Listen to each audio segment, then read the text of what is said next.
মাশাআল্লাহ, আলহামদুলিল্লাহ। আমার 13 টাকার ইনকিউবেটর মেশিনের বাচ্চা ফুটছে দেখেন।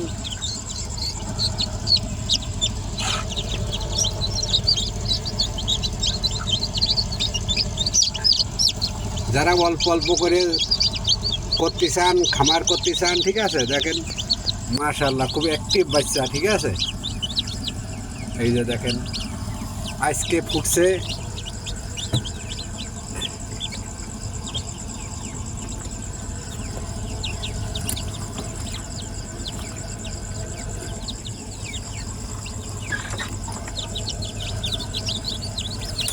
খুবই সুন্দর বাচ্চা ফুটছে, ঠিক আছে। আপনারা যারা ইনকিউবেটর ব্যবহার করেন, ঠিক আছে, সেখানে আপনারা একটা জিনিস সবসময় মনে রাখবেন, আপনাদের কিন্তু এই মেশিনের দুইটা সেটিং করতে হয়, ঠিক আছে। একটা হলো ভিতরের আর্দ্রতা এবং আরেকটা হলো এর মনে করেন তাপমাত্রা, ঠিক আছে। দুটো যদি আপনি ঠিকঠাক করতে পারেন তাহলে মাশাআল্লাহ আপনার ডিম একটাও মিস যাবে না। 80-90%, 90, 95, 98% আপনি মনে করেন যে বাচ্চা পাবেন, আশা করা যায়, ঠিক আছে। তা যাই হোক, আগামীতে আবার ভিডিও ছাড়বো, ঠিক আছে। আজকে এই পর্যন্ত।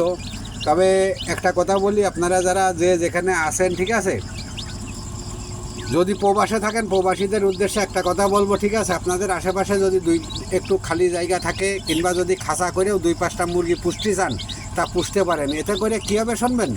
আপনারা অনেকে হয়তো বা ভাবেন যে দেশে যাই কি করব না করব, ঠিক আছে, এই টেনশনে অনেকে দেশে যান না, বছরকে বছর বিদেশে থাকেন, ঠিক আছে। আপনাদের উদ্দেশ্যে আমার এই একটাই কথা বলার আছে যে আপনারা প্রবাসে যখন আসেন, কাজকাম করতেছেন, কাজকামের পাশাপাশি যদি একটু সময় পান, তাহলে 2-5টা করে মুরগি পুষবেন, কি 2-5টা করে হাঁস পুষবেন, ঠিক আছে।